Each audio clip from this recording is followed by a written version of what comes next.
Welcome to Art for Justice in Conversation. I am Mahogany L. Browne, writer and curator. We are a community of artists, advocates, and allied donors disrupting mass incarceration. In this series, I'll interview artists creating a true justice system which keeps families together and treats people with dignity and compassion. So what we know about art is that it profiles the racial bias in our criminal justice system and the policing. It puts it on trial. Our art does that. Our art responds and it asks those hard questions. How can artists of all kinds begin to do that trench work, that work that you were doing? How can artists find themselves being a part of someone who is dismantling the machine rather than someone who is silenced by it? Nina Simone said, and I'm paraphrasing a quote, but she said that it's the job of the artist. The artist must speak to the times, especially when we're in critical times as this. It's the job of the artist to be the antenna and to be the transmitter of what's happening and to speak to that. If you look at the word heart, in the middle of the word heart is art. So art goes right to the heart. It affects people's hearts and their emotions. And when people's hearts are affected, then it affects their way of thinking. And if their thinking is affected, then it affects their actions. But it starts with the heart. So it starts with the art, in my opinion. The activists who are on the front lines and who are in the trenches, they're doing the work. They're doing heavy lifting, and they're providing information for then the artist to then translate into art, to then broadcast it to a larger congregation and reach the hearts. So they work in tandem.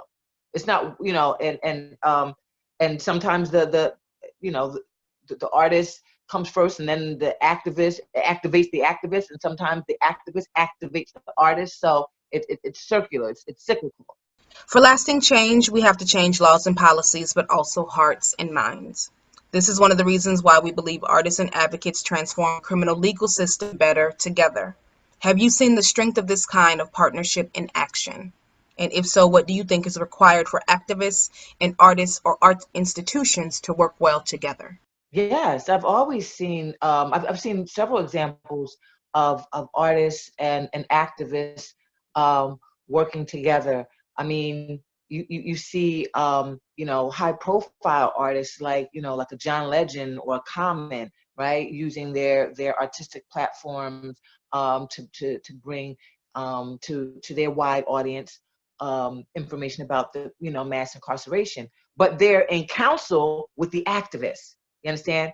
They're not just creating the art in the vacuum. They've been mentored and counseled by the activists, and then they use their platform for the art. I know myself, I worked hand in hand with activist Norris Henderson, who's an activist in the trenches in New Orleans. And he brought me to Angola Penitentiary, and I performed in front of 700 men in a chapel, and it was live streamed throughout the entire prison, which sits on 18,000 acres of plantation of I'm gonna say over something like 7,000 men who were able to watch my performance, which is my artivism. And so that was a moment, and so my art, which encapsulates the activism and the politics, so it was able to reach the audience maybe better than not better, but in a more an artful way, as opposed to a speech.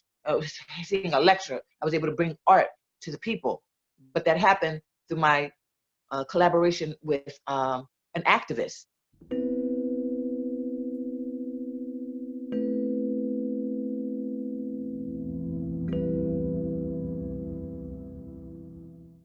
Criminal justice laws are many and nuanced, and there are tons of legal barriers facing people who return home from incarceration.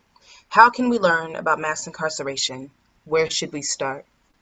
Michelle Alexander's The New Jim Crow, mass incarceration in the time of colorblindness, in the age of colorblindness. That's 101. Start there. Um, Watch Ava DuVernay's The 13th. I'd add all day.